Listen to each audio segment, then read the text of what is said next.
અગ્નિકાંડને લઈને મોટા સમાચાર સામે આવ્યા છે। વેલ્ડિંગ કામનો સુપરવાઇઝર ક્રાઇમ બ્રાન્ચમાં પોલીસ દ્વારા નિવેદન લેવાનું શરૂ કરવામાં આવ્યું છે। સુપરવાઇઝર મહેશ રાઠોડનું નિવેદન લેવામાં આવી રહ્યું છે। પૂછપરછમાં મોટા ખુલાસા પણ થઈ શકે છે। સુપરવાઇઝર દાઝેલી હાલતમાં ક્રાઇમ બ્રાન્ચ પહોંચ્યો છે, જેની પૂછપરછ કરવામાં આવી રહી છે। તો પોલીસ દ્વારા સુપરવાઇઝરનું નિવેદન લેવામાં આવી રહ્યું છે। કયા પ્રકારે આ ઘટના સર્જાઈ તે તમામ વિગતો તેની પાસેથી મેળવવામાં આવી રહી છે। તો દાઝેલી હાલતમાં સુપરવાઇઝર ક્રાઇમ બ્રાન્ચની ઓફિસે પહોંચ્યો છે, જ્યાં તેનું નિવેદન લેવામાં આવી રહ્યું છે।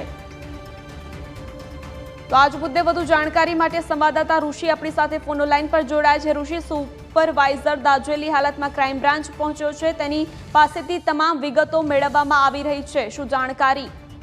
હાલ જે સમગ્ર અગ્નિકાંડ રાજકોટમાં સર્જાયો હતો તેના સીસીટીવીમાં સ્પષ્ટ દેખાઈ રહ્યું છે કે વેલ્ડિંગમાં તણખા જરી રહ્યા છે। વેલ્ડિંગનું કામ શરૂ હતું, જે રિનોવેશનનું કામ આ ટીઆરપી ગેમ ઝોન ખાતે શરૂ હતું અને તેમાં તણખા જર્યા।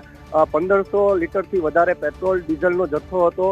તે તમામ પરિબળો એક સાથે ભેગા થયા અને સૌથી મોટો બ્લાસ્ટ ટીઆરપી ગેમ ઝોનમાં થયો હતો। સુપરવાઇઝર જે હતા વેલ્ડિંગના, તે મહેશ રાઠોડને અત્યારે ક્રાઇમ બ્રાન્ચે ઉઠાવી લીધા છે। હાલ તો તેની નિવેદનની પ્રક્રિયા શરૂ છે અને તે ખુદ પણ દાઝેલી હાલતમાં છે। અત્યારે રાજકોટ ક્રાઇમ બ્રાન્ચના એસીપી જે ઇન્વેસ્ટિગેશન ઓફિસર છે તેમની સાથે ટેલિફોનિક ન્યૂઝ કેપિટલે વાતચીત પણ કરી અને તેમને સ્પષ્ટ કહ્યું હતું કે હાલ તેમનું નિવેદન શરૂ છે।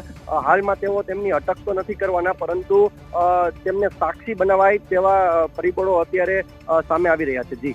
જી ઋષિ, જોડાઈ વિગતો બદલ આપનો આભાર।